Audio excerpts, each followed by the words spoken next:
Okay, continue from the first part. Let's do the second one, which is cross-scripting reflective. Okay, so I'm gonna put my name here.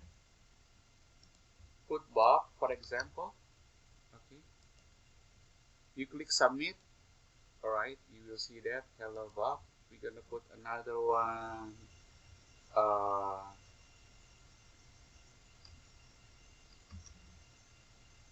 Heidi, and then click submit. All right. So I'm gonna do the other exercise, which is cross-scripting reflection. I'm gonna show script alert document cookies. Okay, so let me type this. What's your name? I'm gonna insert a JavaScript there. Script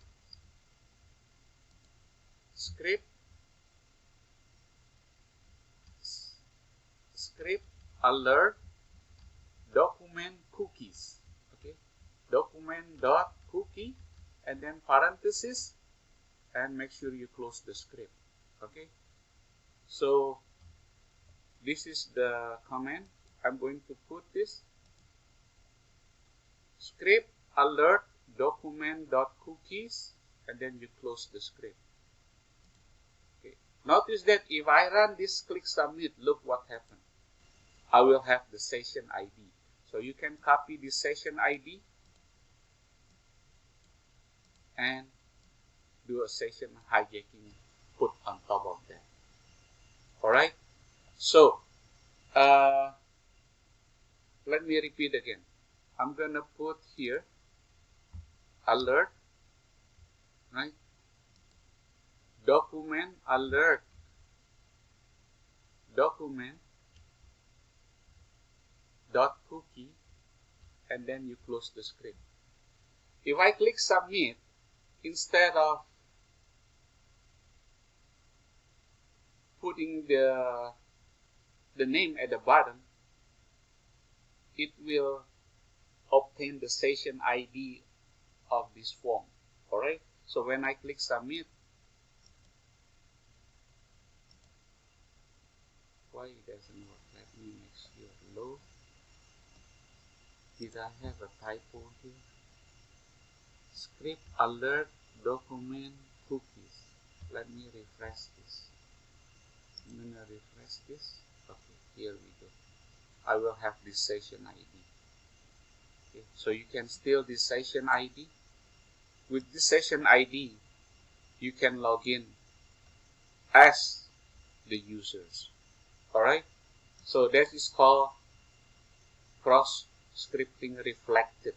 It just reflects to you, to the hacker, how to complete that. The point is, if developers do not sanitize their input area or their program, it can get attacked using JavaScript, malicious code, and it will do damage to the web. Alright, if you don't put JavaScript, it is fine. Let me put one more time. House. Okay, it is fine now. And then I'm gonna put Jose. It is okay. But when you put if you put JavaScript code in there, you can enter that script, that session ID there, and log in as a hackers. Alright, so we have cross-scripting store and then cross-scripting reflective. The next thing that I want to show you is command injection. Okay, so let's do command injection. Okay. The command injection is like this. We want to put the IP address of this web vulnerabilities web application 192.168.10.1. Okay, I'm gonna click submit. Look at that. We are going to ping this. Okay. Notice that we have a reply, right? We have a reply. Right?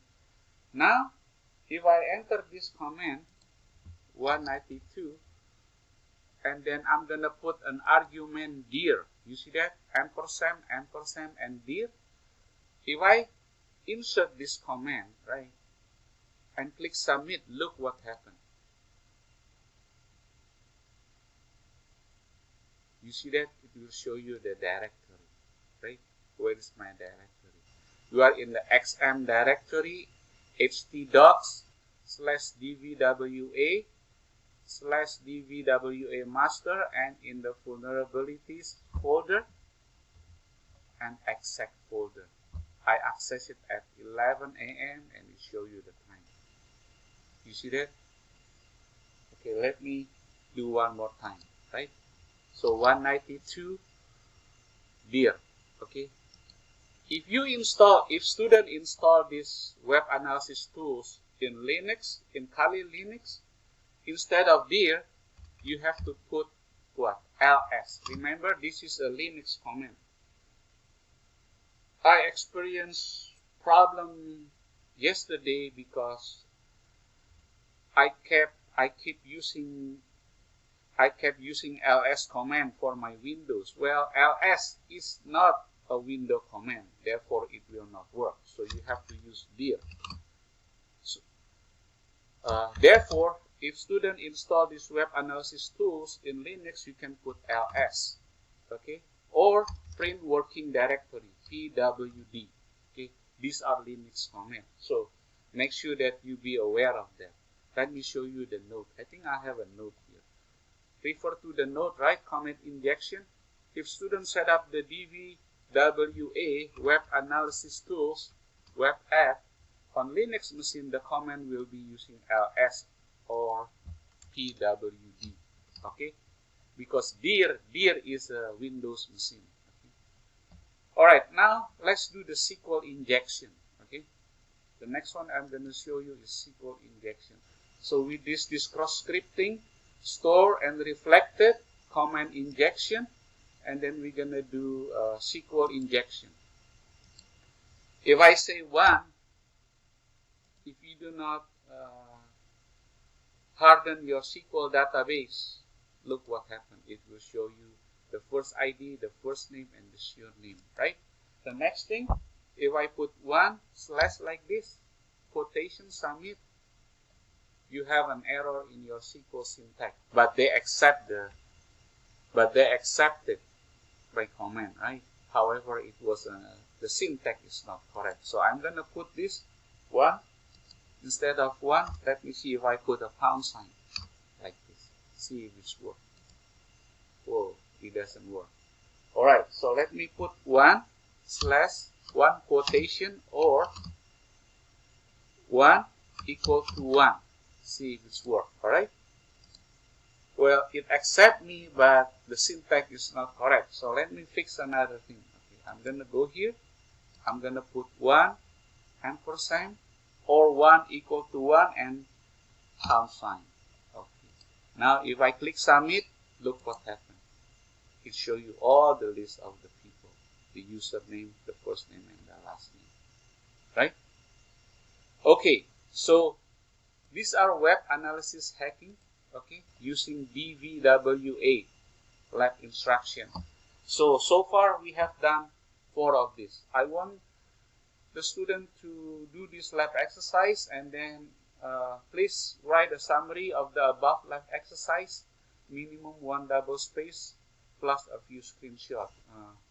Hopefully that this video tutorial is informative, and please continue to work on your assignment regularly. Otherwise, students may not be able to catch up if they try to do things at the end, in the last minute. We are about 4 more weeks, so hang in there, and we will see you sometime soon. Thank you.